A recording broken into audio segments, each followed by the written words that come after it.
everybody. Welcome. Happy Monday. Here we go. It's Matt Connarton Unleashed, and we are live from the studios of WMNH 95.3 FM in glorious downtown Manchester, New Hampshire. Also on Comcast 97 if you're in Manchester. Streaming at WMNHradio.org and on the Facebook on the Matt Connarton Unleashed Facebook page. And of course, you can go to my website, mattconnerton.com, for all your live streaming options and social media links and contact info, etc., etc. And hello to our friends at Raw Talk Online. It is Monday, May 17, 2021, and I am not alone here in the studio today.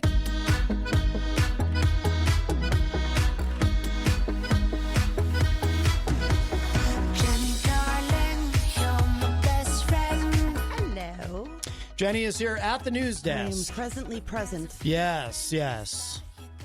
Boy, it's looks like it's clouding up outside, but we've been having just endless stream of warm weather. It's supposed to be 80s all week. It's supposed to be really hot for May. The kids really were putting their AC in. Yeah, it's supposed to be really hot for May. I know, right? This is bizarre. I'm glad climate change is all a hoax. Of course it is. Nothing to worry about. When's the last time we had a good winter? What do you mean? For real. Well, like a really good snowpacking winter. Well, the irony of that is in the semantics, because on the one hand, to me, a good winter is an easy winter, but at the same time, I know that these easier winters aren't necessarily a great thing in the grand scheme of things. There's going to be a lot of people worried about their wells. So, yeah. No good snowpack. Not a lot of rain. Makes for an ugly-looking situation for some folks. 2 years in a row, very dry. I remember last year. It's been more than that. Well, the last two winters have been particularly lacking snow. I don't think we've had a really good snow since, like 7 years. The first winter that we were in Manchester was actually brutal. And that was it. That's what I mean. Wasn't that like 7 years ago? That January, I think more like 6. I don't know. Sure? I lose track of time. Are you sure? That particular winter. I think you're guessing. That particular winter, it snowed like 3 times, major storms, 3 times every week of January. And then February, it eased up a little bit, but not much. That winter was brutal. It was. Then the next winter was the easiest. The next winter didn't even show up. It was unreal. It barely snowed at all, and it didn't even get cold. Winter didn't even show up. So so I love it. It really didn't. That was amazing. I've never seen anything like that. Too. No, but I mean, the winter I'm talking about, though, winter genuinely, because we had cold days, but the winter I'm talking about... No real negatives, though. The winter I'm talking about, it didn't even get cold. Not only did it not snow, it didn't even get cold. It was like, wow. There's usually a couple of good weeks that we get, like, negative temperatures every year, and we did not have that happen. Oh, true. That did not happen this winter. Yeah. The winters are definitely easier than when we were growing up. That's for sure. Right? So, so I get conflicted about it. On the one hand, I prefer an easy winter. On the other hand, I do worry about what it means long term. There's always the fact that you're going to be dead before it really has an effect. So you won't be around to really don't know suffer that. A lot. We don't know that. I think so. I think we're going to be dead by the time the bad stuff really starts happening. I don't know. I don't know about that. Pushing up daisies. I mean, nobody really knows. It's like a degree or two every so many years. It's not like it's a massive jump. Oh, a degree or two, though, is if you say that to a... We'll be dead. Say that. We'll be long gone. Say that to a climatologist. Oh, it's only a degree or two, and see how they respond to that. Yeah, no, decades from now, it's only a degree or two. We'll be gone. I mean, there's places in the world where it doesn't rain anymore. I know this. So there's already. It's just a matter of how quickly things go. We're burning up. I don't think it's going to go that quick. I think we're going to be dead before it goes that bad. We won't be here for it. But we don't know that. To heck with it. We don't know that. To heck with it. Yeah, that's what the baby boomers said, too. Thanks, baby boomers. Thanks for leaving us this big bucket of excrement. What do you care? You'll be dead. Long gone. Yeah, we'll see. I'm in a mood. We'll see. I'll tell you. I mean, look at what happened in Texas this winter. Never seen anything like that. Well, people don't care about getting each other sick. Why should they care about the global warming? I mean, yeah. If you can't get the minutest of concern, yeah, that's true. You might as well just throw the whole thing out. Well, we'll be dead. That's yeah. Well, yep, I feel that way. I feel that way sometimes. But let's talk about a couple of positive things happening this year. This week, rather, or this year. Well, they will be happening. What's happening this week? They will be happening this year. I know something. That's right. Well, so we've got a couple of musical guests lined up this week. So tomorrow, we'll be joined in studio by Mr. Grant Lampton, also known as Mike Sutterth. He performs under both names, but when he's at the Hop Knot, our wonderful sponsor at 1000 Elm Street, on Friday nights, doing his Friday night residency there, he does perform as Grant Lampton. He will be here tomorrow live in the studio with us for the first time on the show. In the flesh. Usually he'll call the show occasionally, but he'll be here live.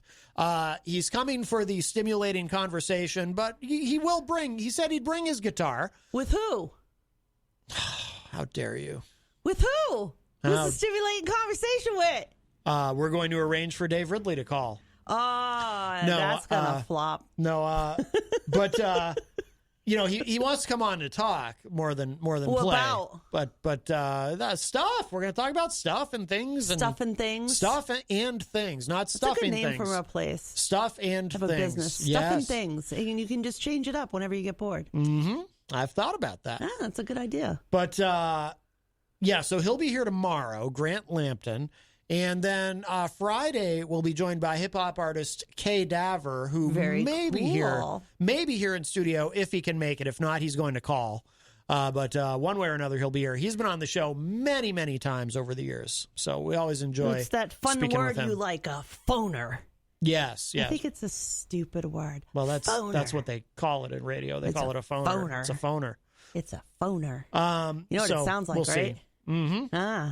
Just saying. But it's I think you need a better word. Well, it's not. You keep calling it a phoner. It's not up to me. That's what they say in the industry. They call it a phoner. That's the word you use. You call it a phoner. Right, because that's other people might say interview.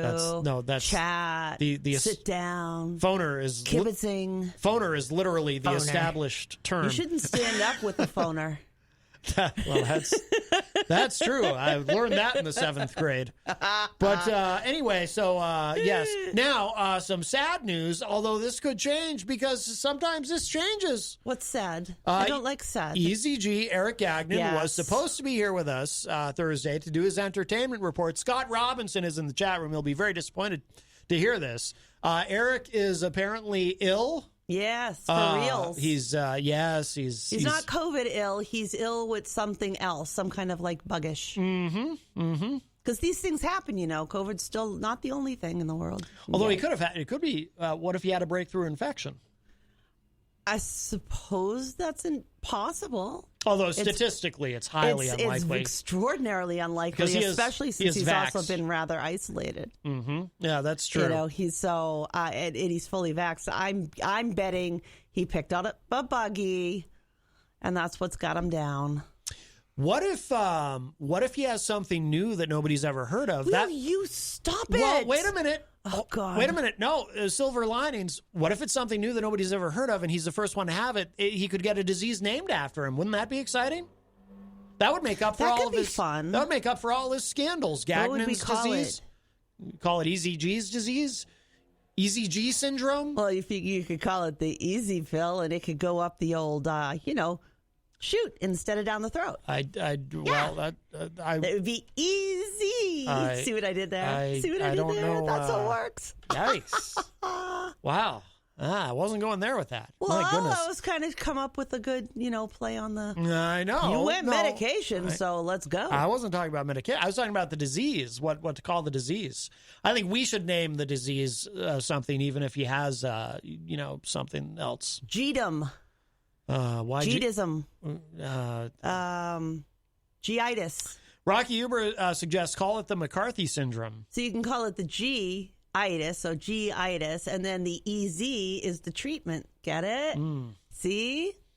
Easy-itis. And outside of putting things under the tongue, in the old, shoot is one of the best ways to give medicine. I don't want to think about that. Yeah, it works really well, actually. Join us if you'd like. 603-250. Especially Tylenol for fevers. 603-250-6007.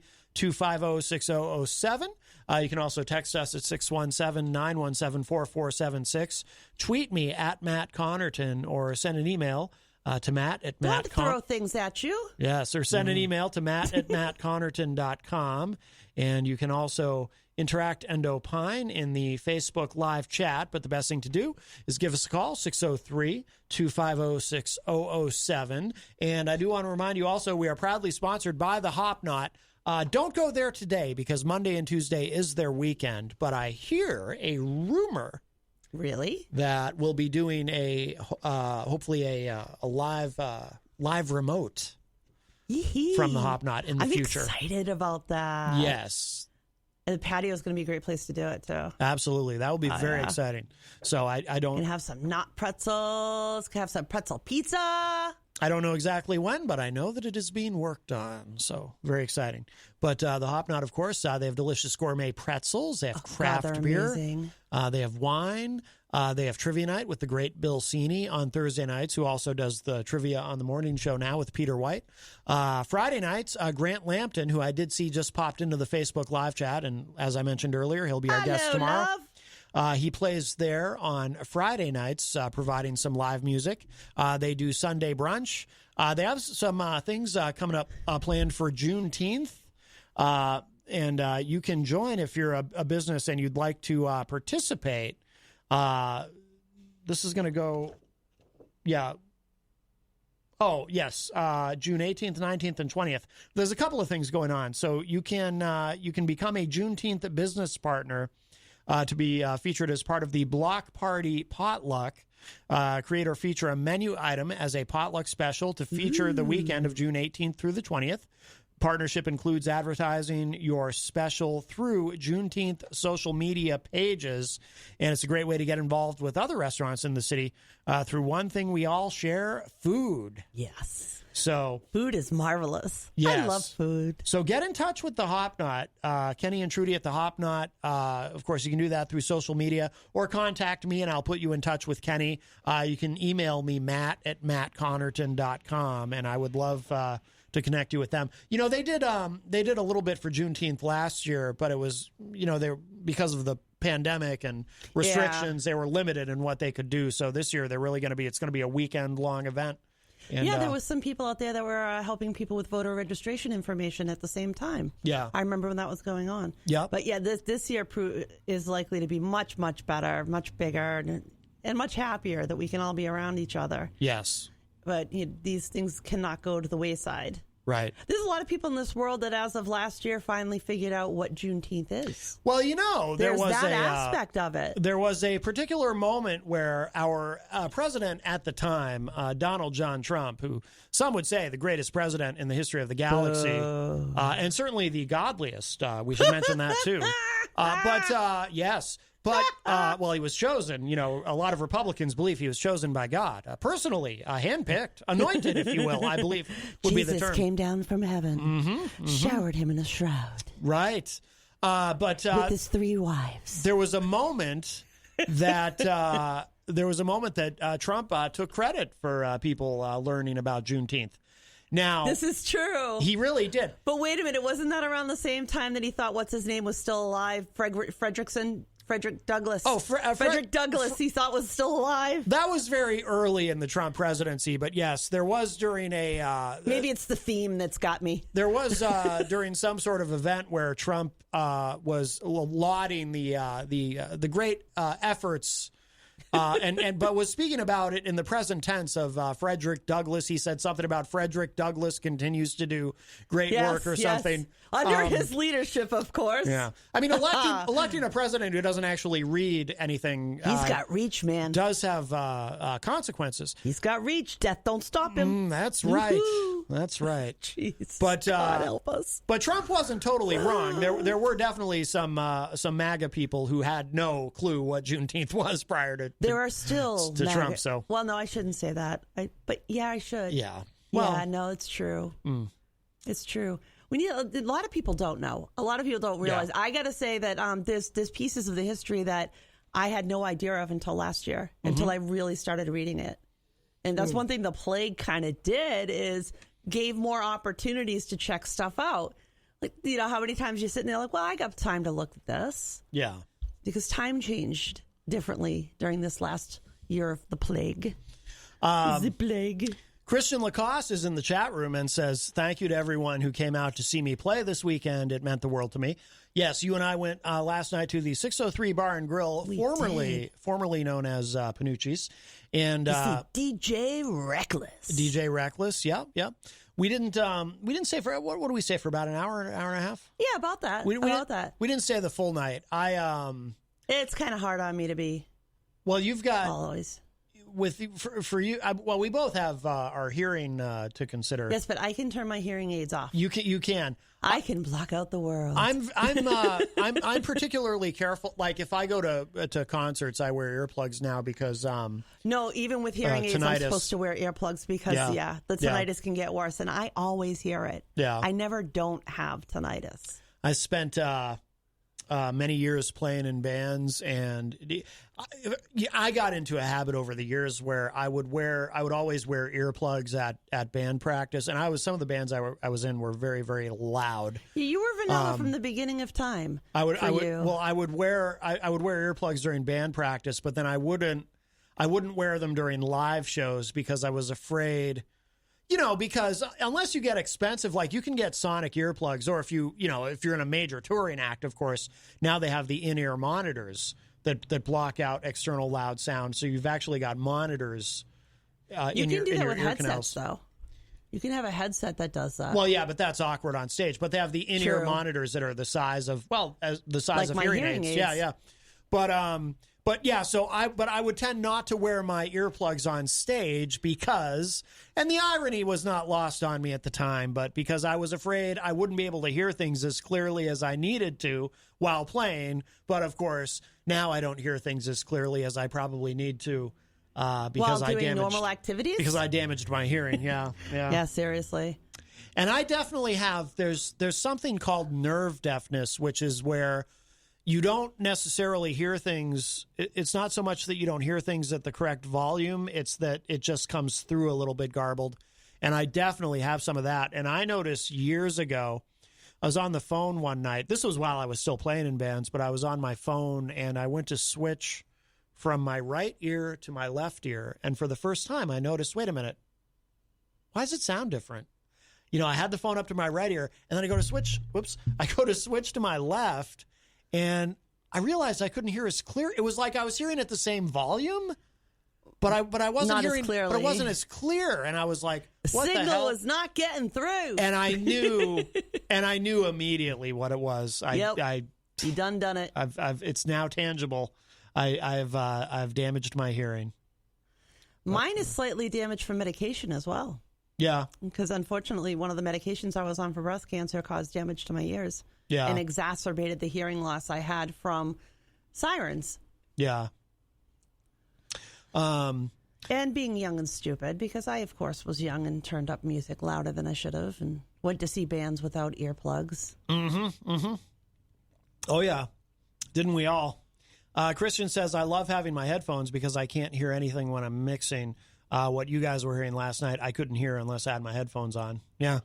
Well, yeah, obviously, you know, when you're a DJ, you're wearing headphones, but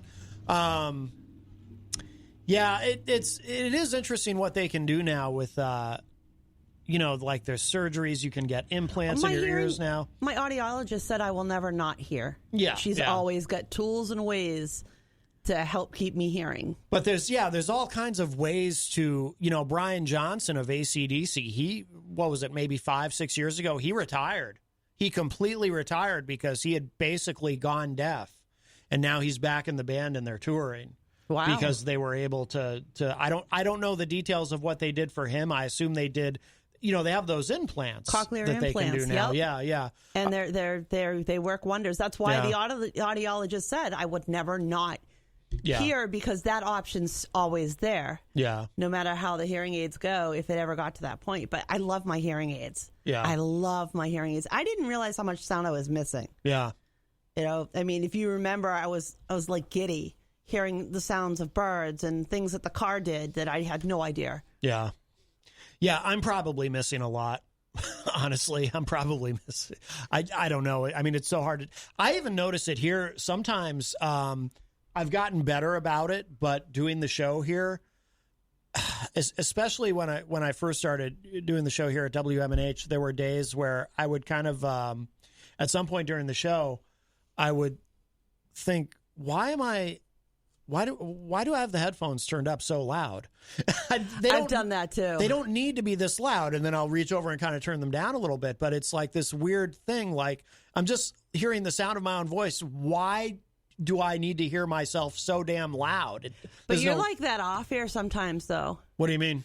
When you just get off air and you're, still hyped up from being on air, you are loud. Well, that night. You are a loud person. That night, because of the hearing damage that I do have, I probably don't know how loud I'm talking sometimes. Yeah. I'm more sensitive to it. Yeah. Because of the hearing aids. Right. Yeah. It is. Yeah. We ruined our ears when we were young. Don't do it. Wear earplugs. Trust me. I've been in traffic and, there'll be someone who's, they've got, and this isn't anything new. This has been going on for a couple decades, where they've got the bass in their cars so loud. And it's like, it's horrible. It sounds horrible. I get it. It's kind of fun, I guess. But the damage that people who do that are doing to their eardrums, and it's like they have no idea. Wait till you hear a high-pitched noise all the time. Oh, yeah. All the time. Yeah, the tinnitus is scary. My hearing aids can actually make a noise to help decrease that. Yeah. Because it can be that bad. Well, William Shatner, I talked about it on the show. I forget who I was talking about it with. It might have been with you. He had like 20 years ago, he almost killed himself because his tinnitus got so bad. It was from an incident that happened on the set of Star Trek. Oh, no kidding. And it had finally caught up with him, and his tinnitus had gotten so bad, he had a constant ringing, loud ringing, and he actually, he revealed in an interview, again, this was at least 20 years ago that he talked about this, but he revealed in an interview he considered suicide at one point, and he found a doctor who said, and they did a surgery, and it was probably the, what did you call them? Cochlear implant? It was probably that. It was at the time, it was something new that they were able to do. It was sort of experimental, but he found this doctor who said, I think I can help you, and was able to. And I think I remember. Money does have its benefits. Well, yeah, he's rich. So nobody's looked at me and said, I can fix that. Right. Yeah. Obviously, William Shatner has the money to do whatever he needs to do. Put these battery-operated devices in your ear. It will help a little. But whatever they did for him, it worked. And I would love that, to not have tinnitus anymore. Yeah. Fortunately, mine seems to be at an even level, because the only time I notice it, if I'm in a completely quiet room, I can hear it. And even then, I have to kind of stop and notice it, and then I notice it's there. And as far as I know, it hasn't gotten any worse for at least a decade. Yeah, but it will. I blew mine out a couple of years ago again. It will eventually, but the technology continues to advance. So let's say hello. Next time I'm wearing earplugs and into the grave. Oh, yeah. Yeah, I goofed. Yeah. I made them worse. No. Yeah. Well. We'll say hello to everybody in the chat here. So supportive over there, Maddie. Well, you got the hearing aids. Seriously.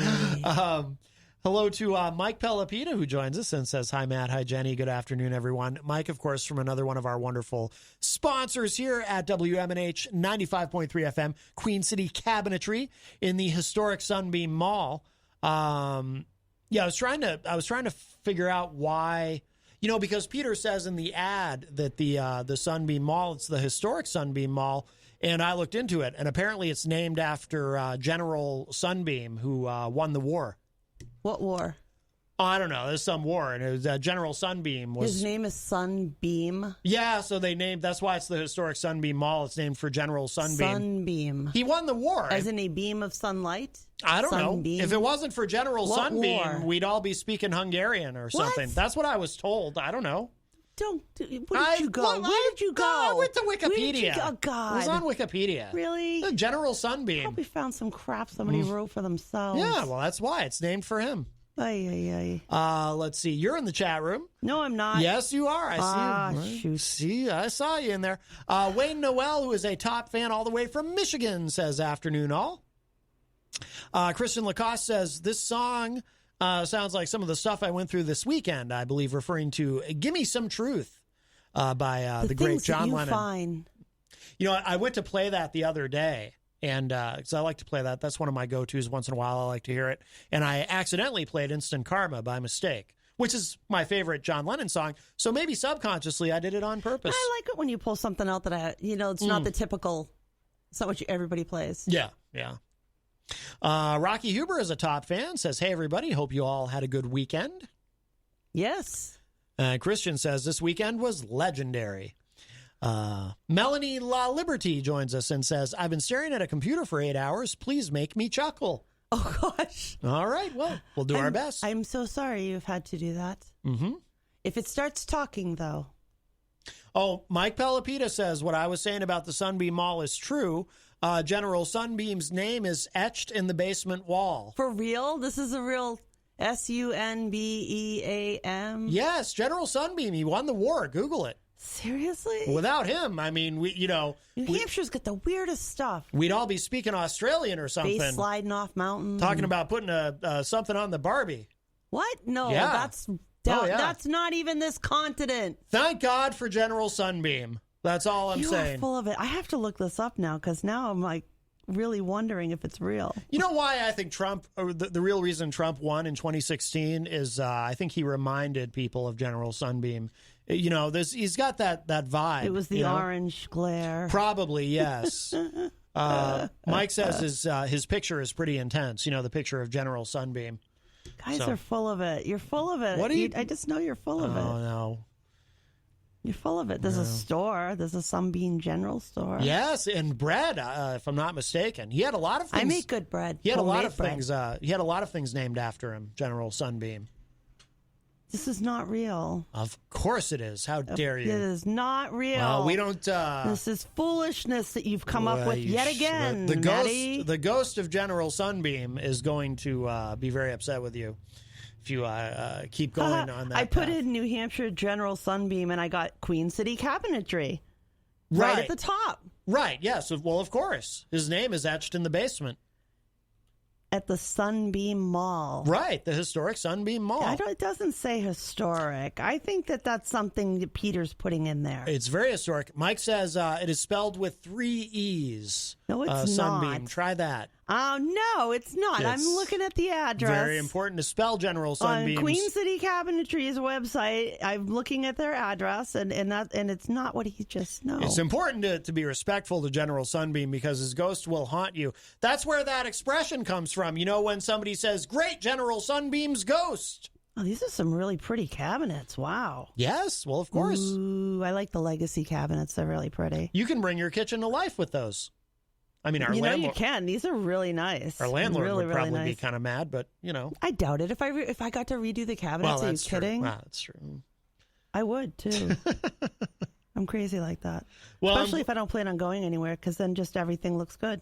I'm glad you were able to finally learn about General Sunbeam. I think we've all learned a lot here today. And that's really what I try to do, honestly, is to provide an educational program. But I think that's obvious. I probably don't even need to explain that, really. Scott Robinson joins us in the chat room. Scott is a top fan of this program, and, of course, of our friend EZG, Eric Gagnon. Miriam Banish says... Feel better. Miriam says, hey, now, I'm a boomer, LOL. Shh, don't tell people that. She told people. What are you doing, woman? You don't just announce... She might remember General Sunbeam. Stop it. You are evil. Well, I'm sure. That was terrible. No. I meant, I'm sure. No, that was terrible. No. I'm sure she learned about him in school, is what I meant. Stop it. No, that's not what you said. We all should. You're on her poo-poo list now, I bet. We all should have learned You'll be about needing him. your easy meds. I don't. I got you. I got you. I was laughing at. No, you were a guy. Christian, got you. He was stuck. Christian in the chat, and I'm not going to elaborate because I don't want to get into it. But Christian in the chat said it's okay. Most boomers make videos about how I have no direction in life. God, it's a little inside, but a little. But you're pretty cool, and I think that he was saying that to Miriam. Yes, she is, absolutely. She is a wonderful person. Yes, definitely. Kind and sweet. Yes. And what does she put up with? You. And yeah, garbage. Me? You meanie. Picking on her. I think I'm kind and benevolent. Ha! Miriam You're sarcastic. Miriam says to Christian, I think you're doing just fine as far as direction. How old are you? OMG, this year I have found direction. I'm 59.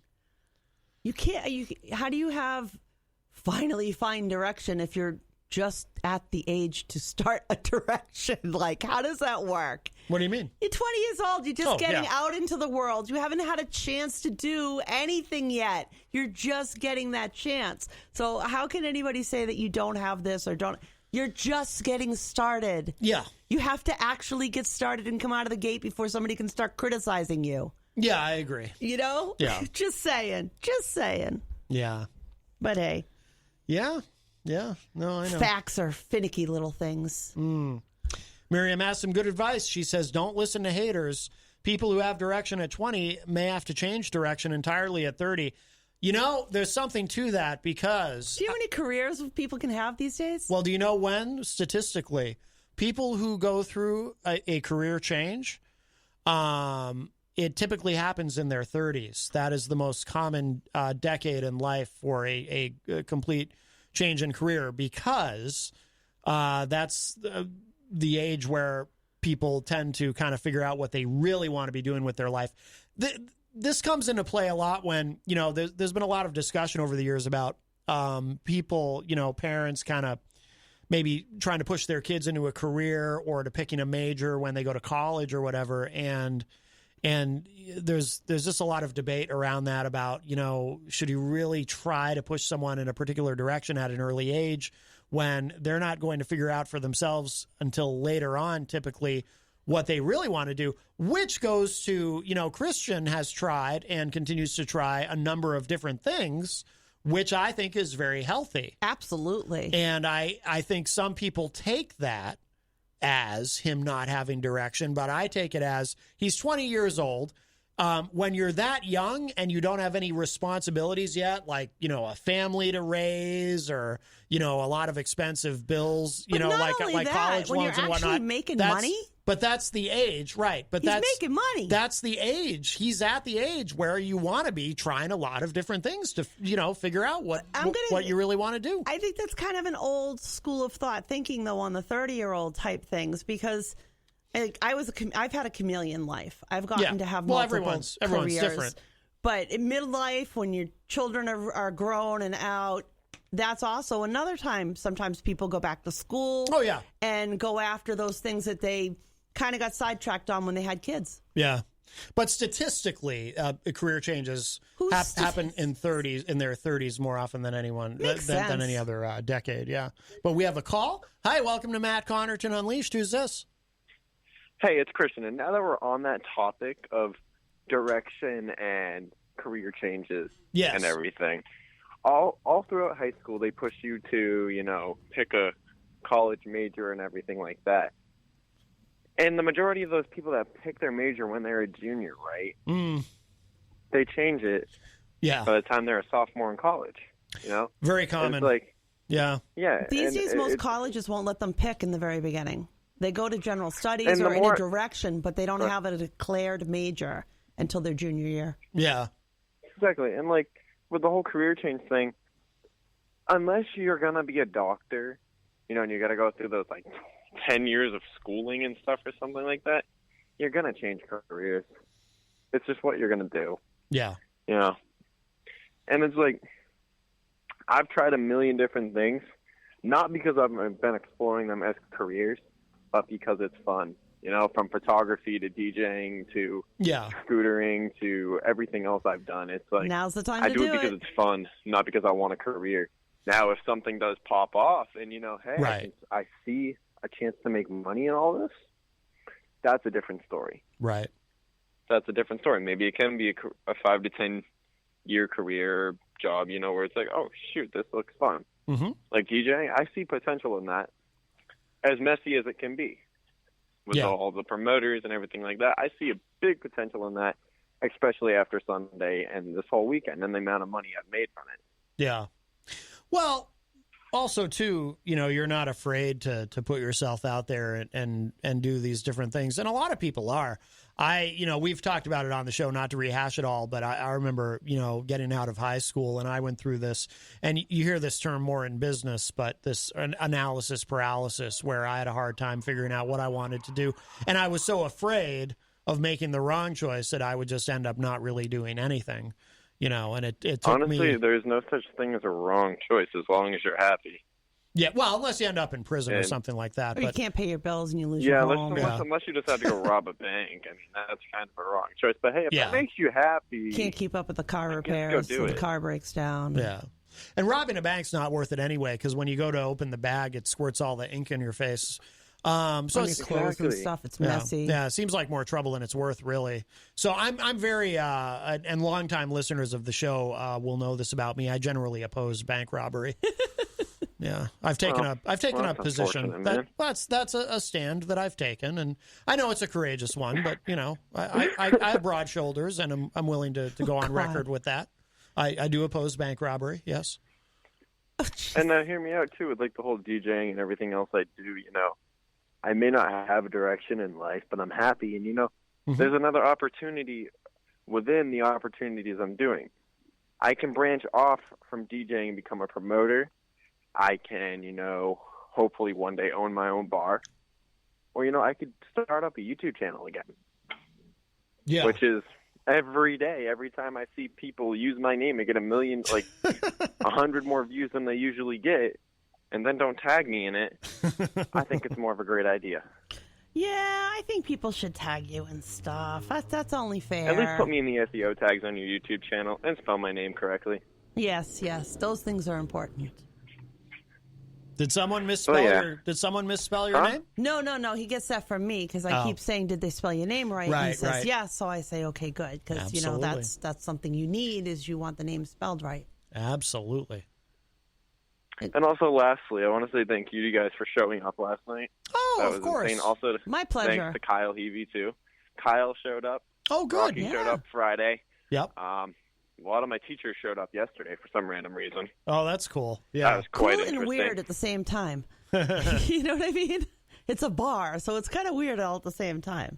Kyle was there last night, Kyle Heavey?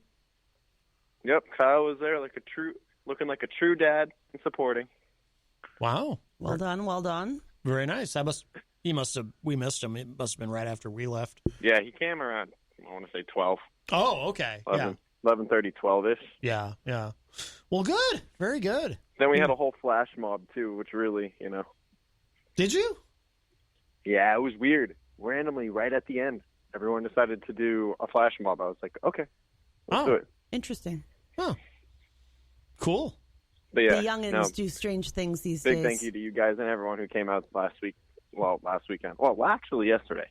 Yeah. I've lost track of days. It's really not that far. We filled up a bar on a Sunday night. Yeah, that's pretty good. That was a good thing. Kind of crazy to me. Yeah. You know, and it was steady all night. It was also my friends last night at that bar, so it was like kind of fun.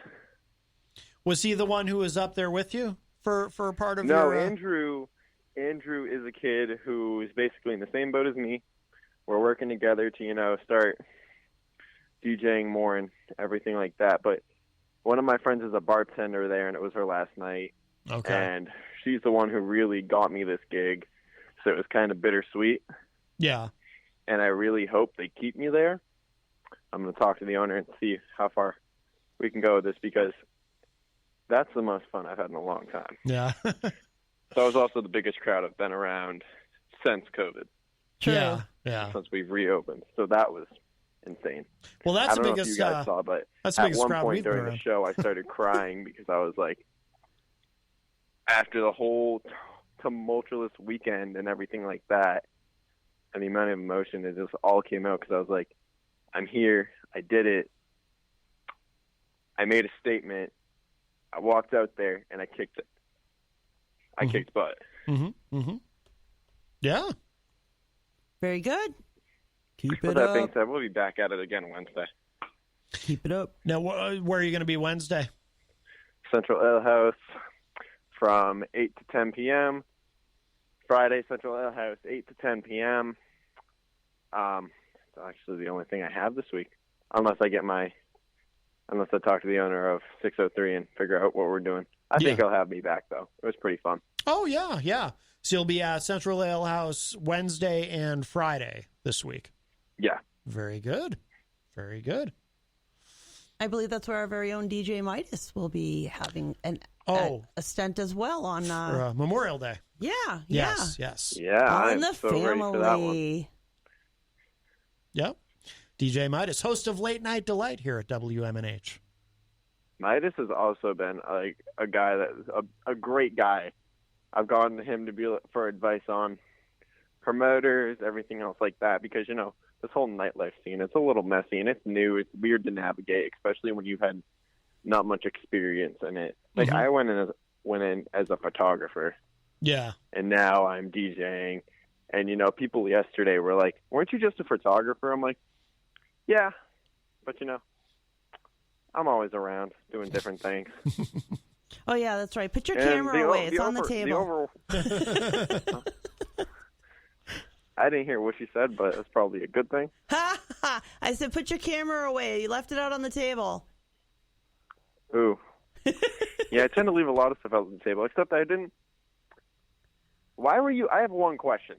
Oh, no. Why were you craving Skittles last night? I wanted candy. I have a thing for candy. I'm all the way at a bar, and you text me, I want Skittles. I want Skittles. They're in my room. Because I knew they were in there. I bought a 5-pound bag of Skittles. Oh, that's right. That's why he has cake sores. Skittles. Yeah, Skittles don't we help talk about that, man. I'm going to the doctors about this thing. I don't think it's a canker sore. Oh, really? You don't? What do you think? I don't think so. It's too big. You have to lay off the candies. I think I have an infection. I think you need to lay off the candies. Does it hurt? I mean... Big time, especially when I wake up. Ooh. Is there ucky stuff coming out of it? Maybe it's not a canker sore. Maybe it is an infection. No, but it's white, if that helps. That sounds like a canker, though. But we're not going to web diagnose my issues on the radio. That's not a good idea. Yeah. Lay off the candy. Trust me. Yeah, I'm already giving out too much information. People might go make another 30-minute video on this. Oh, no. They just might. Well, all right, Christian. Well, thank you for the call. All right, I'm out of here. I'm going home. All right, we'll see you there. All right, bye. All right, bye-bye. All right. Oh, my gosh. Christian LaCoss, also known as DJ Reckless. So he'll be Wednesday and Friday night. He will be at Central Ale House, right down kind of the other end of toward the other end of Elm Street there. I've not been there. Yeah. I'll have to check that one out, too. By the way, Angela Philbrook in the chat room says, I know of someone that did rob a bank, served her time, and now she has her life together. Gotta wonder, did she need to rob a bank to find her direction? No. Well, maybe. I would say nay. Maybe that was her path. One should not need a criminal element in order to find direction. Well, just saying. Yeah, probably. Call me crazy, but yeah, probably. should be able to do that without that piece. It also seems like, though, one of the worst crimes to even attempt. Like, whoever gets away with that? They don't. Like, and then they go to jail. Yeah. You're in jail forever. Like, the odds of actually getting away with robbing a bank, it just seems you so... spend the next, 4 weeks trying to scrub that blue paint off. Yeah, it seems so unlikely. Like, what do people watch Bonnie and Clyde and think, I can do that? And actually, Bonnie and Clyde doesn't have a happy ending, so... No, they failed miserably. Yeah, they did. Let's see. A few more. We'll take a break shortly, but Shannon McGuire is in the chat room. Hello, Shannon. Mike Sudderth, also known as Grant Lampton, I mentioned. He says, love my Hop Knot, and he will be here in studio with us tomorrow. Busy week lining up. Mike Pelopita mentioned, explaining Juneteenth for anyone who doesn't know, also known as Freedom Day, Jubilee Day, Liberation Day, and Emancipation Day, is a holiday celebrating the emancipation of those who had been enslaved in the United States. Because, when the slaves were freed, they weren't exactly freed. It took a long time for that information to get from one end of the country to the other. Yeah. I'm sure nobody was rushing. Let's see. I just want to make sure we don't. Well, some of them anyway. Miss anybody in here? Yeah. Angela says she wasn't too smart. Robbed the bank she uses where they knew her by name. Seriously, that's like the person that drops their pay. Remember the guy that tried to rob a bank and dropped his pay stub? He wrote the note on the back of his pay stub. These things are not no. Well, Brian Brody told a story once when he was, because he was in law enforcement. He was working on I don't know if you ever heard this story. I think he told it on this show though. During one of his calls, he was investigating a burglary, and the burglar had dropped his wallet in the home. And that's how they found him. He dropped his wallet, and it had all his ID in it. Oh, God. And Stefan Philbrook, who is a top fan, joins us in the chat and says, talking Hop Knot on non-Hop Knot days should be a crime. Right? Well, I want a Mac Attack. I am going to get a Mac Attack this week. I am dying to have one. It's really, really good. It has Italian. Oh, see? Oh, yeah. I want one. Dan Lavasser also joins us in the chat room and says, I could use some extra money. Well, Dan, I'm sympathetic to your plight, but I would not recommend robbing a bank. Again, I am opposed to bank robbery. I think. What about that TV show, The Good Girls, where they make they make fake money instead, and they use nail polish? They make the fake money, and that's how they get their monies. See? I'm not familiar with that program. You rob it before it goes to the bank. No, it is. It's this crazy show that was on that I really enjoyed. These three women start doing counterfeiting and making money. Oh, I see. That's also bad, counterfeiting. That's bad. Don't do that. See, now I'm sitting here and I'm dreaming of a Mac Attack pretzel with pickles, Thousand Island dressing. It's only Monday. Pastrami. Hey, by the way, why are people? Why are people? We're gonna take a break shortly, but I need to refill. Oh no, actually, I do have quite a bit of water. I thought I drank it all. Why are people having so much trouble with the understanding the new mask guidance? People are. I'm constantly seeing people on social media confused. Because what is there to be confused about? Because for whatever reason, when you ask people to think for themselves, this is what happens. Like if we're trusting people to do the honor system here. Yeah, but and let's face it. But that's not even the part we suck at that. That's not even the part that people are complaining about. Like people are like, "Oh, I don't know. Like if I go into a store, do I need the mask? Do I not need the mask?" I mean, it's simple. If the business has a policy, yes. If they require it, put your mask on. If they don't require it and you're fully vaccinated, then you don't have to wear a mask. Yeah. I am very happy. It seems so simple. You know what it is? I think part of it is where we've been engrossed in this protective bubble for over a year where we're don't touch anybody, don't shake hands, don't breathe on anybody. This is how we've been living. And now we have to adjust back. The whole reason that we got vaccinated was to get our lives back. So we got to get past that fear or that concern to be able to get back into the world with each other. But I got news for you. I learned a lot about mankind. They're messy. They're messy people. I'm not going back. I don't see myself going back to shaking hands. I don't want to eat no cake that somebody blew all over. Like, I'm good at this stuff now.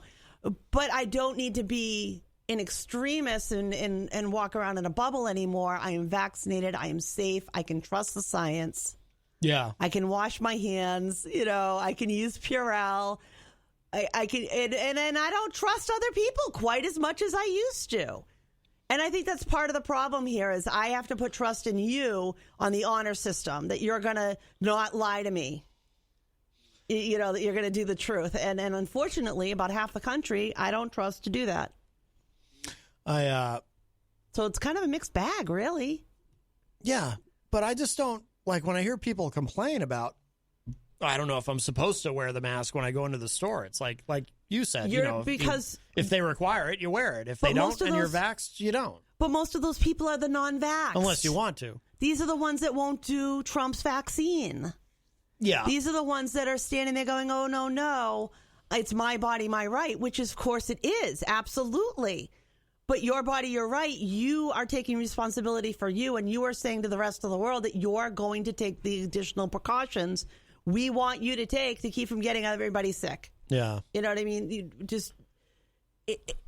I feel like it's the people who aren't willing to really roll up the sleeve, get vaccinated, and get back into the life that are making the biggest ruckus. Well, how come the rule is that way for this one and not that one? You're a publicly accommodated place, so shouldn't you have to follow the same guidelines as everybody else? Well, no, because it's a private business, you jerk, and I get to set the rules. These are the people that are causing a lot of trouble. Yeah. And then you have the people that are just generally concerned and for different reasons. Like, if you've got a kid under the age of 12, what's the world look like to you? Right. You can't get your kid vaccinated yet. Maybe they have something that makes them more susceptible. So you have different concerns as a parent, and you want the rest of the world to be still taking those precautions because your kid can't get vaccinated yet. Yeah. So I need you to follow the rules and regulations to protect my kid. Yeah.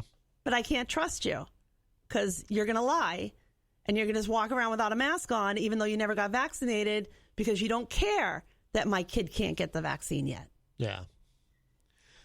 Yeah. I don't know about the handshaking. No.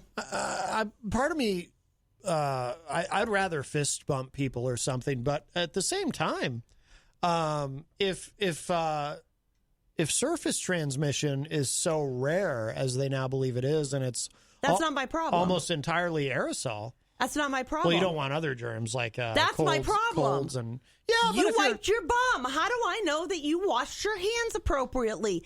What I learned from the plague is that Americans are nasty. How do you even know I wiped my bum? We are dirty people. Well, yes. Because there's less sickness because we've been cleaner about ourselves. Yeah. As a society, people have been cleaning things down. It's like the worst thing. I hate those little air dryer things in the bathroom because they push the nasty air around. Yeah. I can't stand those. I hate those things. You know, I don't know what you did with your hands. I don't know how well you washed it. Did you sing ABCs? Did you, did you spend like 30 seconds underwater and go, that's it? Those are the air dryers are allegedly, they were sold. Gross. They were sold as being more sanitary. But then I read something maybe 2 or 3 years ago about how, no, they actually cause a bigger problem than they solve. It's like flushing the toilet with the lid up. Where do you think it goes? In the air. Do you want poo-poo feekies, getting on stuff? Maybe not. Close the lid. It's really that simple. Close the lid, then flush the toilet. What do public bathrooms not have? Lids. They flush, it all goes in the air. You turn that little air dryer on. It's a petri dish of feces. Ew. That's, Yeah, see, I don't want to touch other people's hands anymore. I understand. I just, I don't want to touch. No. Well, nope. Well, it is 5:00. Let's take a break. I have this new Randy Rainbow song that I wanted to play, although I did have to make a radio edit of it. And then we'll be back with hour number 2 of Matt Connarton Unleashed on this Monday afternoon. Don't go anywhere. More to come.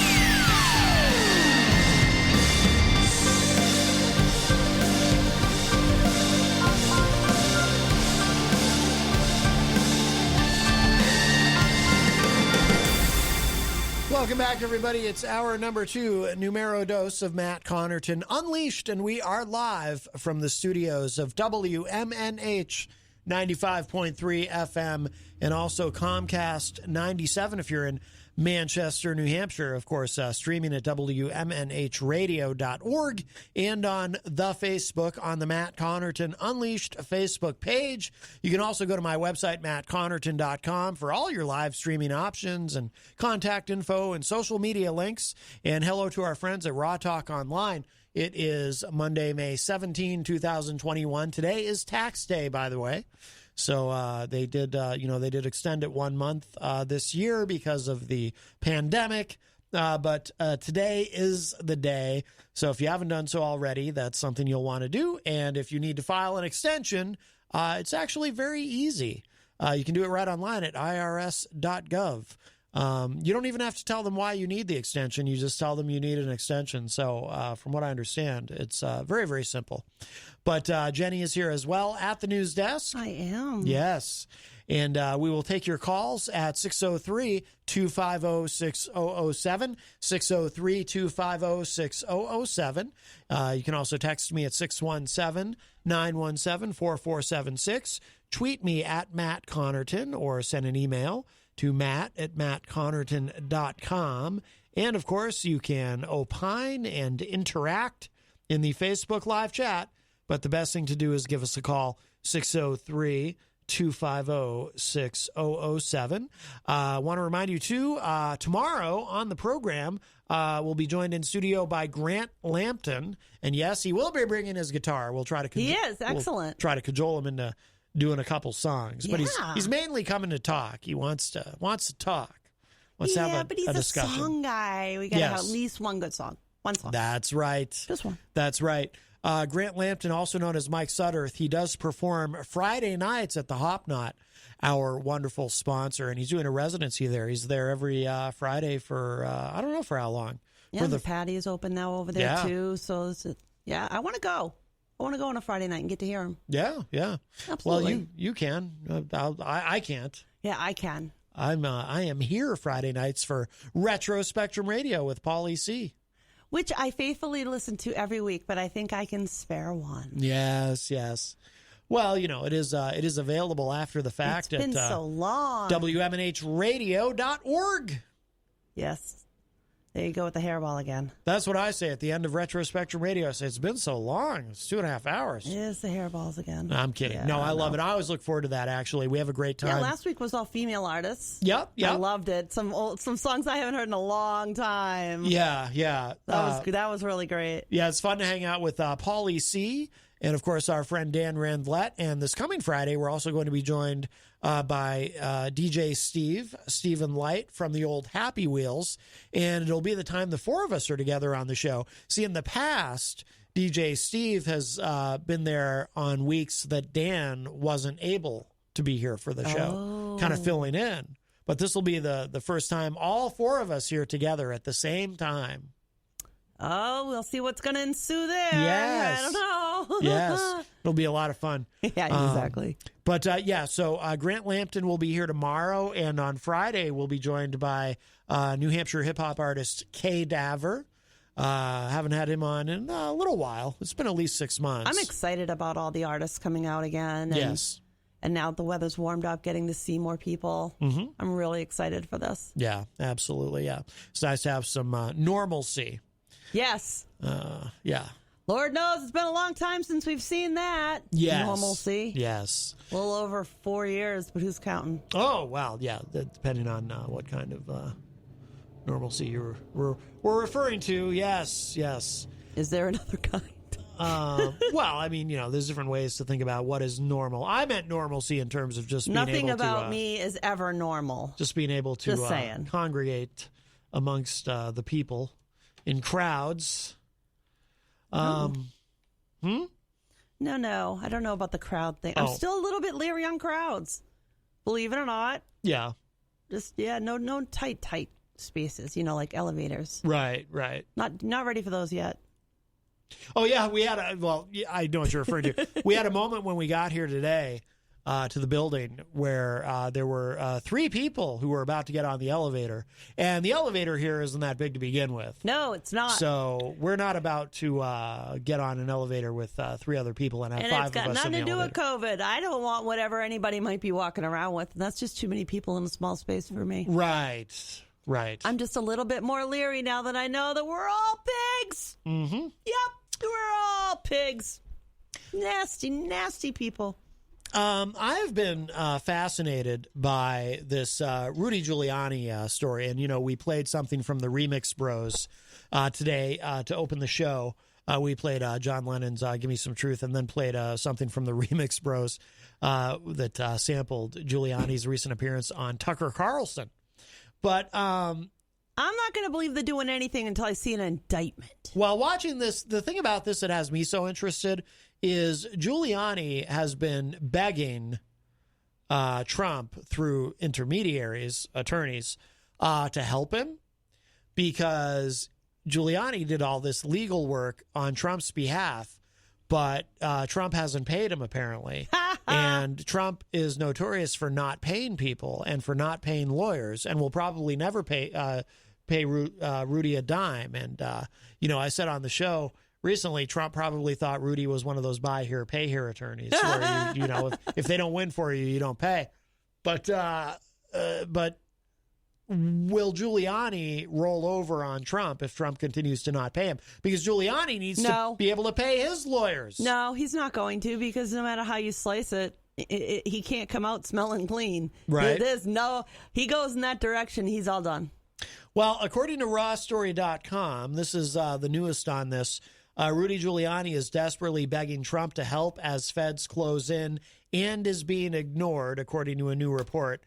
Former Trump attorney Rudy Giuliani, who was a central figure in 2 separate scandals that twice resulted in the former President Donald Trump's impeachment, is reportedly being ignored as he begs his one-time boss for help.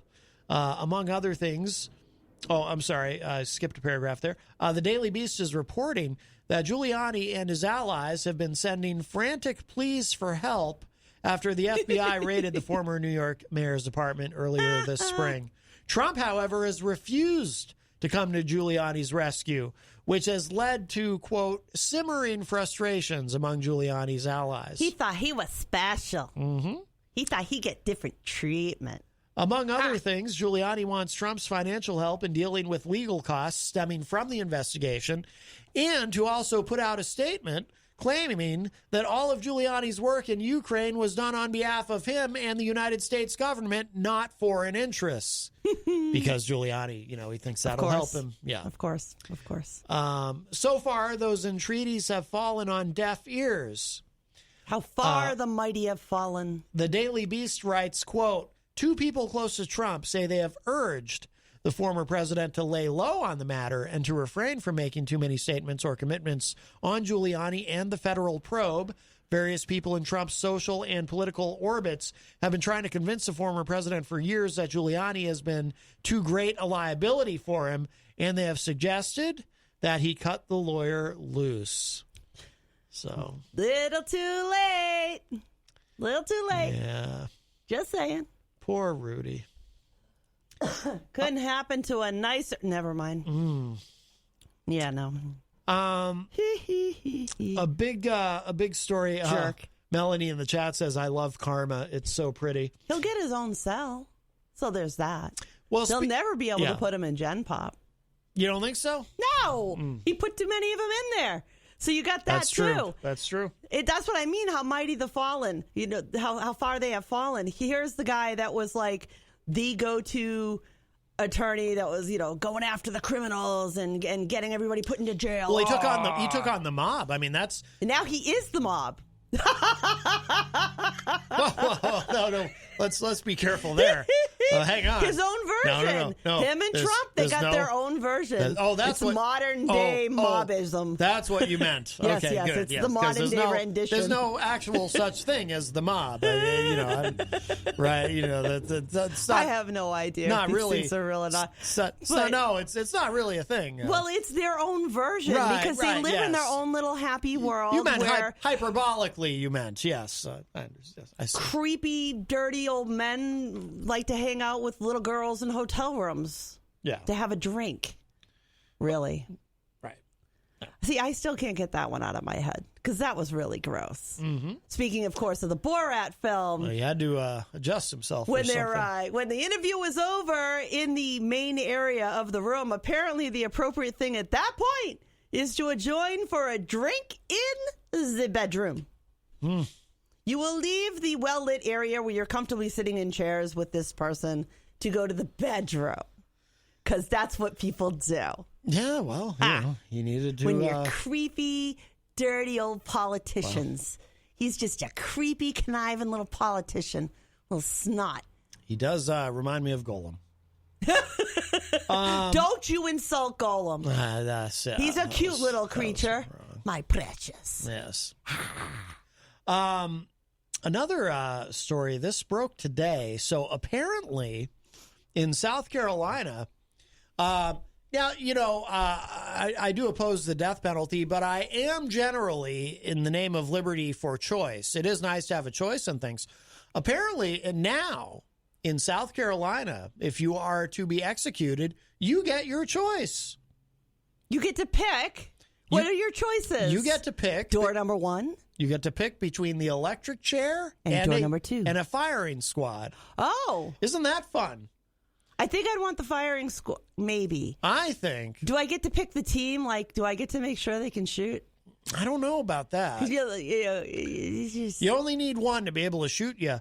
But if he doesn't hit you right, it'll be a painful death. You want to, 2 in the chest, 1 in the head. Done. I think... just 1 in the head. Done. I think that they should make a reality show out of it. I think there should be a third option.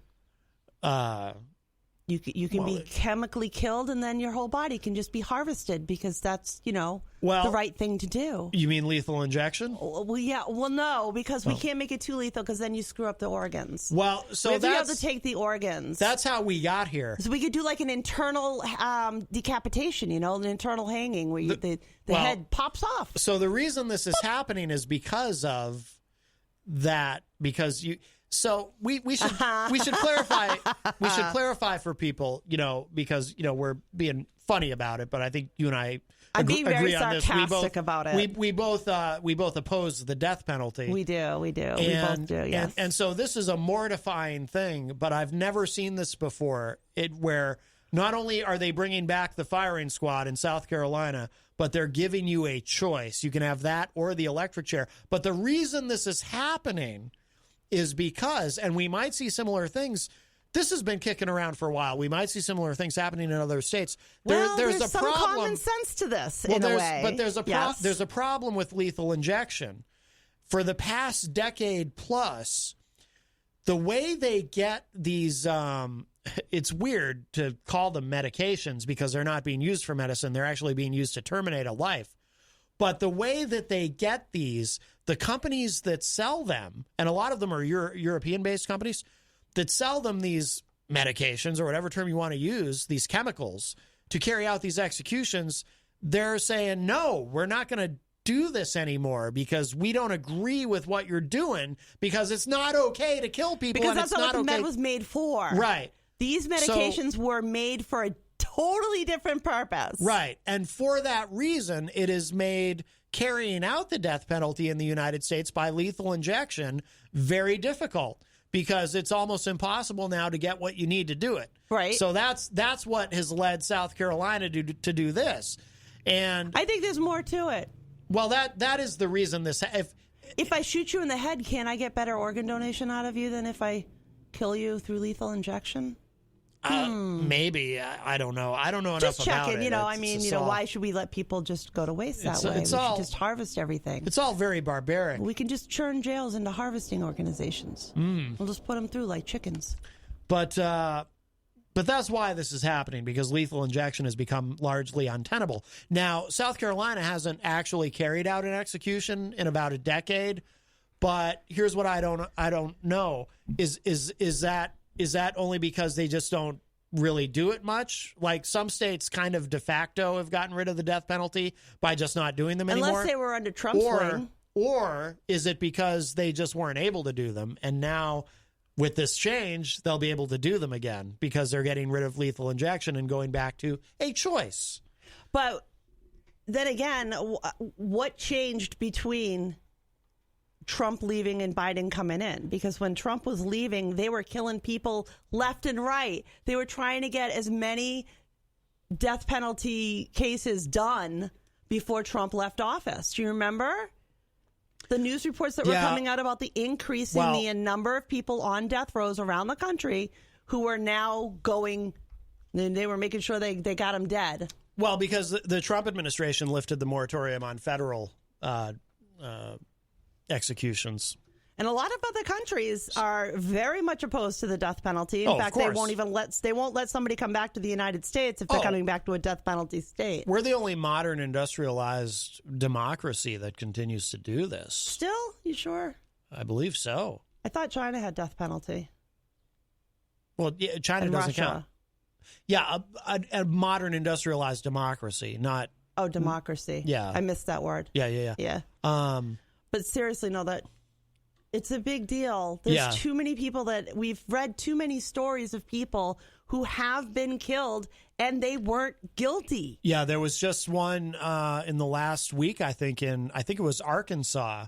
There was a high-profile death penalty case where they couldn't get an appeal. Like they practically knew for a fact that this probably wasn't the right person who carried out the murder. And nope, we're not doing we're not going to look at this. We're just let's get this killing done. But not only that, we have cases where people have been killed and they're mentally ill.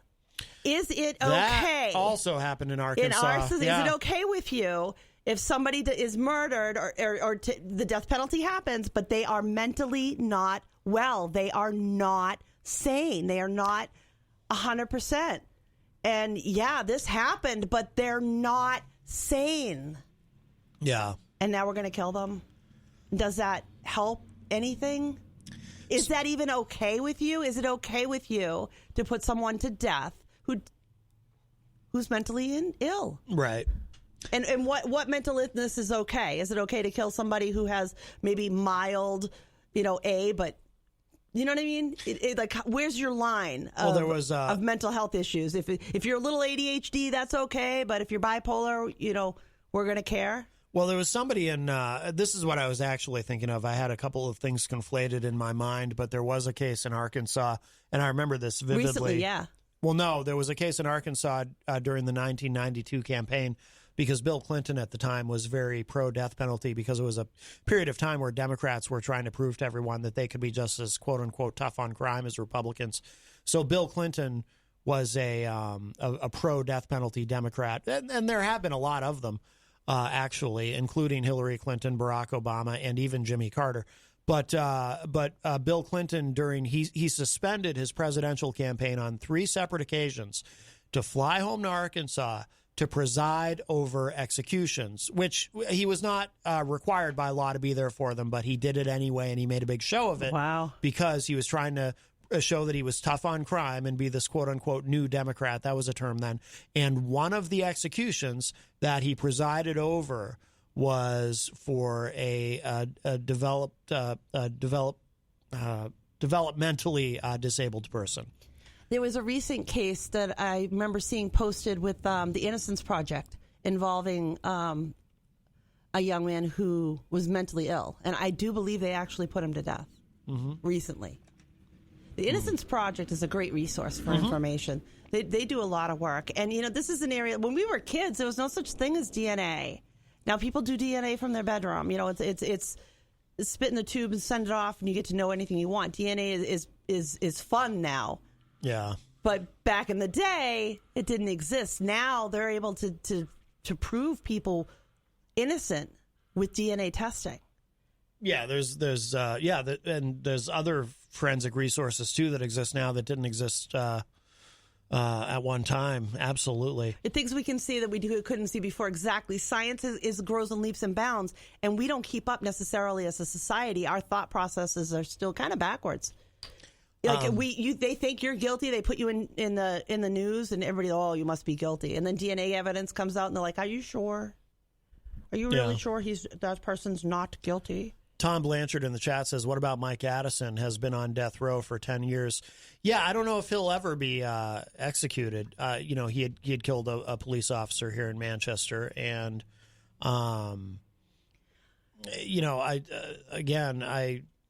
but he has been on death row for a long time. I don't support the death penalty. I would rather someone have to sit in prison. If it's someone we're sure is guilty, I would rather they have to sit in prison for the rest of their lives anyway. Why put them out of their misery? I used to believe in the death penalty. In fact, my problem with the death penalty was that it wasn't enough, that the death penalty only occurred with the killing of the police officer and not the janitor who's in the police office cleaning it up. Like his life didn't matter equally. I wanted to expand it until I really learned more about the Innocence Project and all these different cases. And I can't sit in good conscience and say, in my name, kill somebody, knowing the possibility is there for an innocent life to end. If our policy can't guarantee that an innocent life isn't taken, then we should not do it. Life in prison, can't get parole, you're done, you're going to die in there. We can do that. We can keep you away from society and punish you for the rest of your life. Yeah. But if for an innocent person to die in that person's stead, that's in your name. That's being carried out in your name. Yeah. Here's what NPR is reporting. South Carolina law makes death row inmates pick firing squad or electric chair. And again, this is from today. South Carolina Governor Henry McMaster has signed into law a bill that forces death row inmates, for now, to choose between the electric chair or a newly formed firing squad in hopes the state can restart executions after an involuntary 10-year pause. South Carolina has been one of the most prolific states of its size in putting inmates to death, but a lack of lethal injection drugs brought executions to a halt. McMaster signed the bill Friday with no ceremony or fanfare, according to the state legislature's website. It's the first bill the governor decided to deal with after nearly 50 hit his desk on Thursday. He said on Twitter, quote, "The families and loved ones of victims are owed closure and justice by law. Now we can provide it," unquote. It's a very weak argument. Yeah, what was stopping you before? Yeah. Last week, lawmakers gave their final sign-offs to the bill, which retains lethal injection as the primary method of execution if the state has the drugs, but requires prison officials to use the electric chair or firing squad if it doesn't. Prosecutors said 3 inmates have exhausted all their normal appeals, but can't be killed because under the previous law, inmates who don't choose the state's 109-year-old electric chair automatically are scheduled to die by lethal injection. They have all chosen the method that can't be carried out. How soon executions can begin is up in the air. The electric chair is ready to use. Prison officials have been doing preliminary research into how firing squads carry out. Can you believe we're talking about this in the year 2021? Yes, I do believe it. Into how firing squads carry out executions in other states, but are not sure how long it will take to have one in place in South Carolina.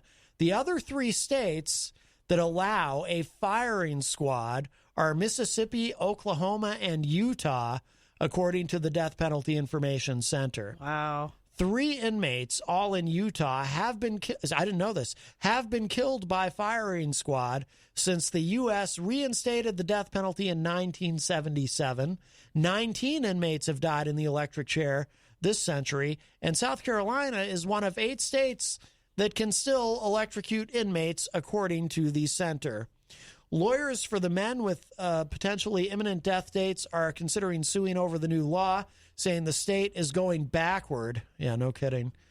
Quote, These are execution methods that previously were replaced by lethal injection, which is considered more humane and makes South Carolina the only state going back to the less humane execution methods, unquote, said Lindsey Vann of Justice 360, a nonprofit that represents many of the men on South Carolina's death row.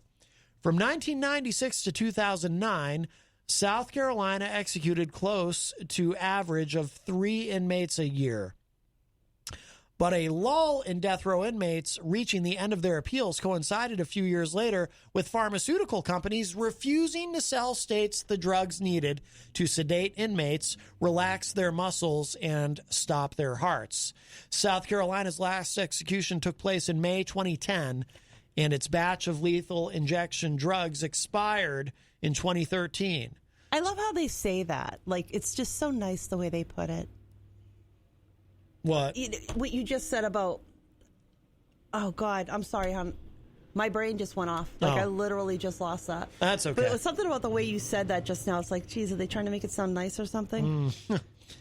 Supporters of the bill said the death penalty remains legal in South Carolina, and the state owes it to the family of the victims to find a way to carry out the punishment. Democrats in the House suggested several changes to the bill that were not approved, including live streaming executions on the internet and requiring lawmakers to attend executions. Aren't there movies about that, Oh, yeah. Watching people die? Well, the idea, that's, when they try to put that stuff in, that's a poison pill. Because, the idea is we're going to make this so horrific that you can't possibly do it. Here's what, if finally came back to me, you'd made a comment about how they talk about the drugs relaxes them. Yeah. The drug paralyzes you. Like, you can't move. Yeah. It's not relax. Yeah. It's paralyzed. You can't move it. Yeah. There's a big difference between those things. Just saying. Yeah. You can make it sound sweet. Representative Jermaine Johnson, a Democrat from Hopkins, South Carolina, said, quote, "We must be willing to look at the faces of the individuals we are voting on today to kill," unquote. It's a very blunt and correct way to put it.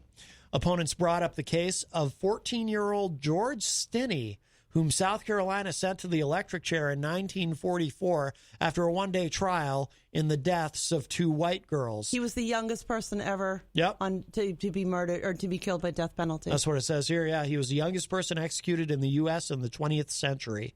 A judge threw out the black teen's conviction in 2014. So posthumously, the conviction was vacated. He was a young black man in the wrong place at the wrong time. Yep. And, that's how things worked. Yep. Well, back then, that's how they worked. I don't know if I would even put that past tense. Well, yeah, you're right. You got a point. Got a point. We've come a long way, but we got a long way to go. We're not there yet. We got a long way to go. We're not there yet. Stinney's case is a reminder the death penalty in South Carolina has always been, quote, racist, arbitrary, and error-prone, unquote, and continues to be, said Frank Knack, executive director of the state chapter of the ACLU.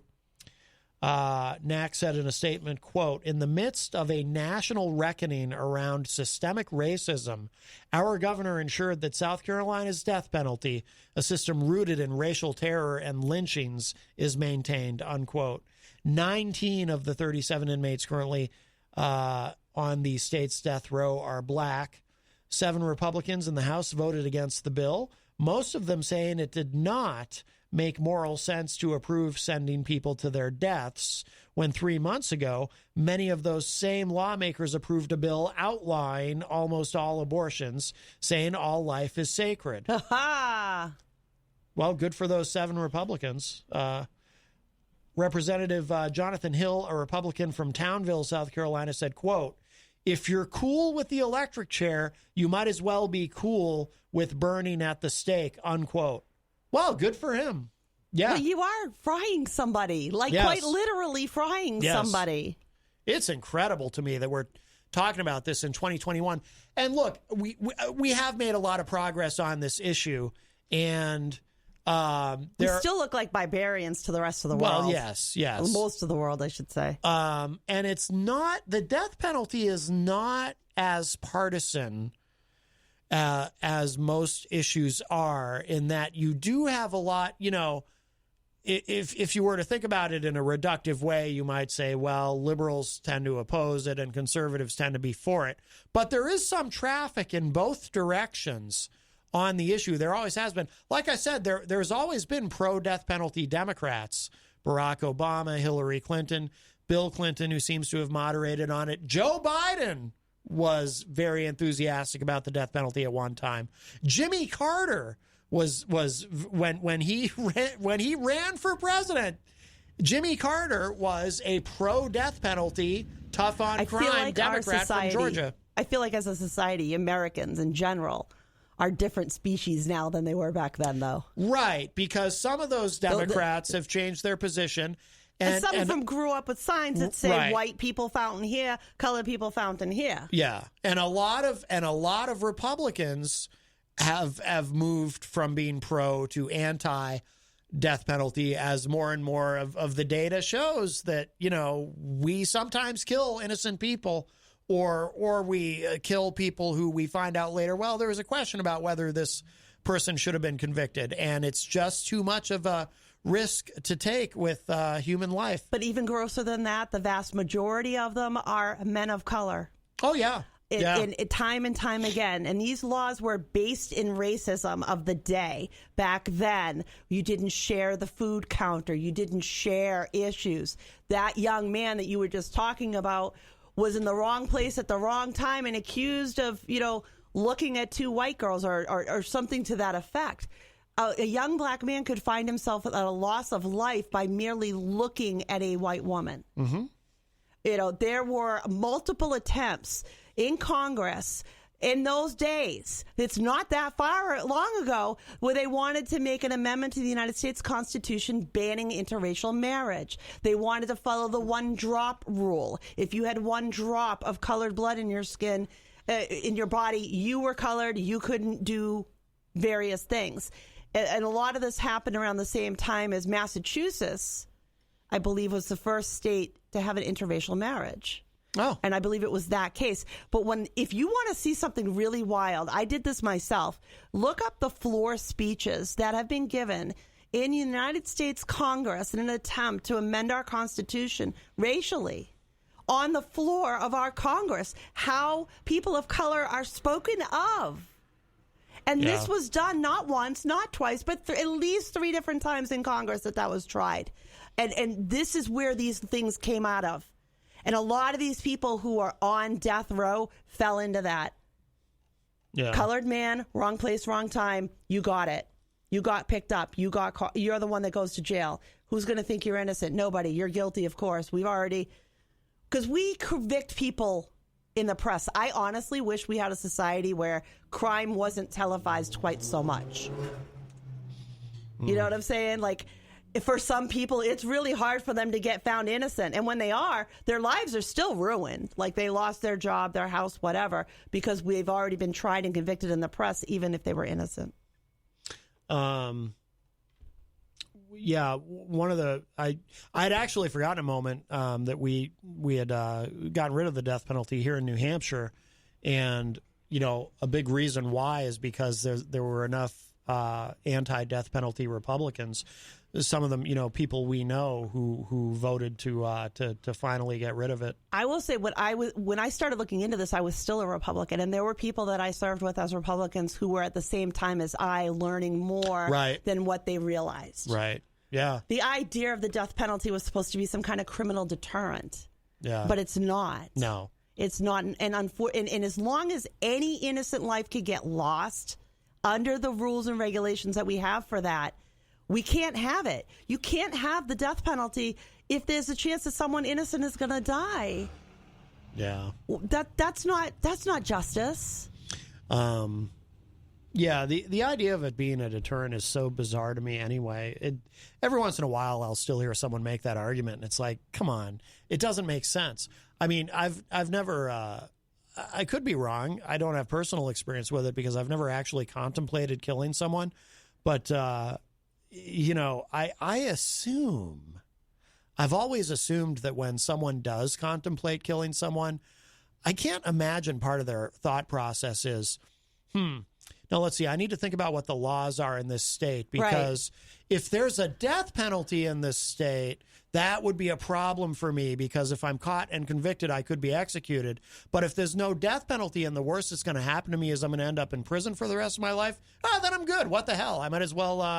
I think I'm going to go... I don't think that's part of the thought I think I'm going to go do me some killing. I mean, if the worst that's going to happen to me is I'm going to end up in prison for the rest of my life, I might... Hey, why not? I'm going to go kill... But if I might get executed, well, then I need to... then this might be the wrong path for me.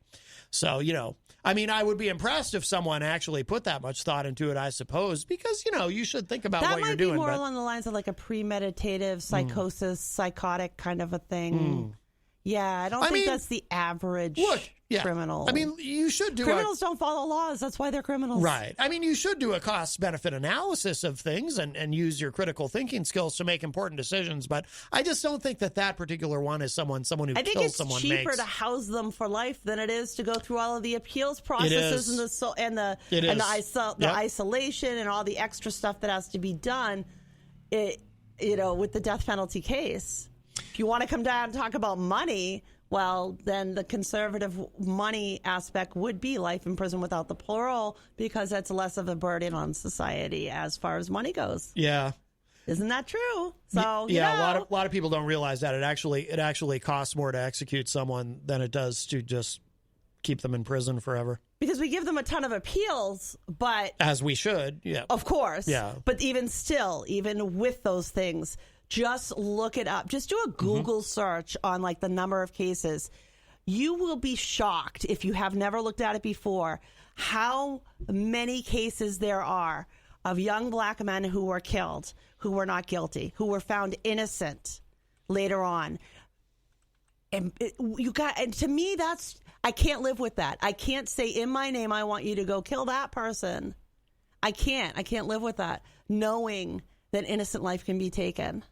That's somebody's child. That's somebody's dad. That's somebody's mom. Life should matter. And if you're supposedly an all-life person, then it should matter when you're here on the earth, not just when you're in the womb. It should matter when you're born. But I got a real problem with the uber right, because once you're born, you don't matter anymore. We throw you out. Melanie in the chat said, the whole thing where you get to choose in South Carolina between the electric chair or a firing squad. She said, this is making me think of Eddie Izzard's cake or death bit. I'll have cake, please.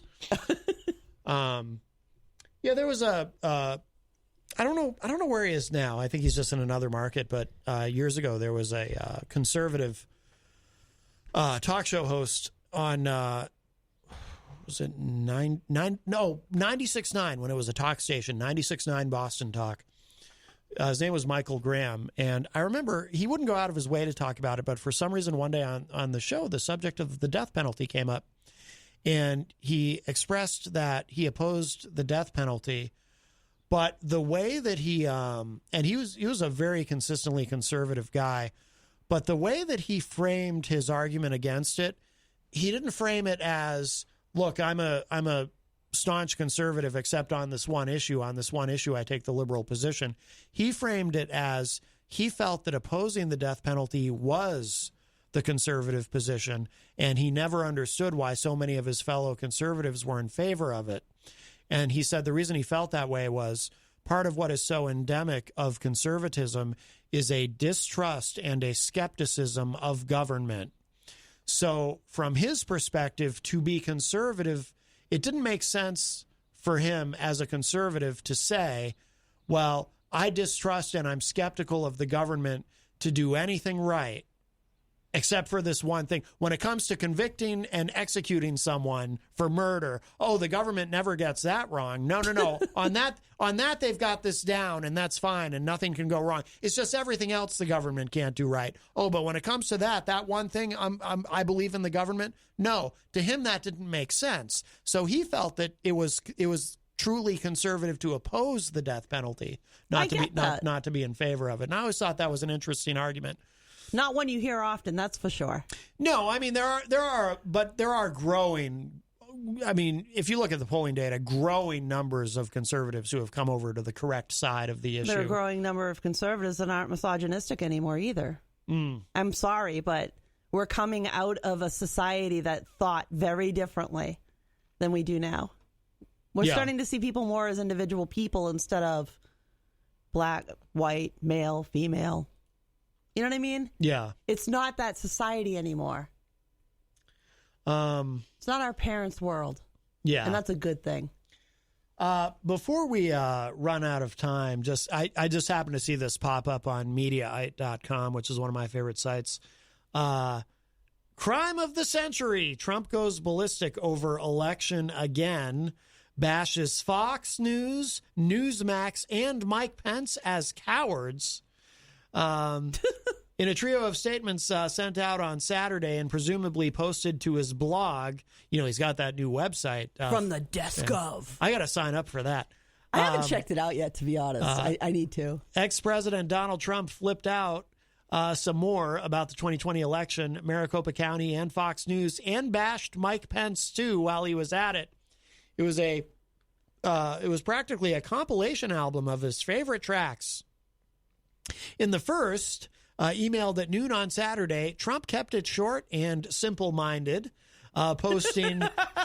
Did they really write that? Yes. Oh, posting, nice. As our country is being destroyed, both inside and out, the presidential election will go down as the crime of the century. Century. The crime of the century is in all caps, which is why I said it that way. Apparently he was yelling. By the way, I didn't know that the country was being destroyed both inside and out. That's terribly distressing to hear. I hadn't noticed that the country was being... That was in 1 Corinthians 5. Oh, that the country will be destroyed inside and out? 1 Corinthian. Oh, right. 1 Corinthian, Yeah, 1 yes. Corinthian. In the second post, Trump goes a bit longer, crediting the Wall Street Journal with finally getting something right, quote unquote, in sharing the Wall Street Journal's take that 2020 had some of the worst presidential polling in 40 years. Trump railed, quote, "This was done purposely. The polls were a joke. I won states in a landslide that I was predicted to lose days before the election. Other states had me purposely so far down that it would force people, even fans, to say, let's stay home, darling. God. We love our president, but he can't win," unquote. Yeah, sure. He wrote that that it is suppression polling and, quote, should be illegal. Is he offering a discount on Trump University with this piece of... I hope so. He should bring that back. That he's trying to sell you? Should bring that back. He also took the opportunity to suggest that Mike Pence is a coward again and called 2020, quote, greatest election fraud in the history of our country. So here's what he posted. This is a longer one. Wall Street Journal has reported they finally got something right, that 2020 was the worst presidential poll miss in 40 years. The public opinion surveys ahead of the 2020 presidential election were the most inaccurate ever, according to a major polling panel. This was done purposely. The polls were a joke. I won states in a landslide that I was predicted to lose day before the election. Other states had me purposely so far down. We already saw this part in the... All right. I'm skipping down. And then I would win those states or at least come very close. In one state that I actually won, but the results were rigged, ABC and the Washington Post had me down 17 points. Even the rigged... I can't even bother. We're running out of time. And it just goes on, the rambling. I don't miss that. I don't miss the all day, every day, negative, nanny crap that he whines and complains about every time he speaks. Yeah. I can't stand it anymore. I need positivity in my life. I need to hear some good stuff. I'm done with this. And I don't understand how that's attractive to people. Well, no, maybe I do, because everybody needs a scapegoat. That just makes them feel better, huh? Yes. It's disgusting. By the way, I'll have to look at this more closely later, but this is also on Mediaite. It's a video clip. It says, wrestler gets crotch lit on fire with gasoline in stunt that was always going to go horribly wrong. Huh. And that came up while looking at Trump, huh? Yeah. Wow. Gets more interesting as you go down that little rabbit hole. But seriously, and how does this work? He's going to be the Republican nominee for 2024, but he ain't taking his vice president with him? If he can stay out of prison. And he's not taking his vice president with him. No. He's already rolled that bus. Yep. So he'll need a new one. How does this work? This is so new. Has that happened before?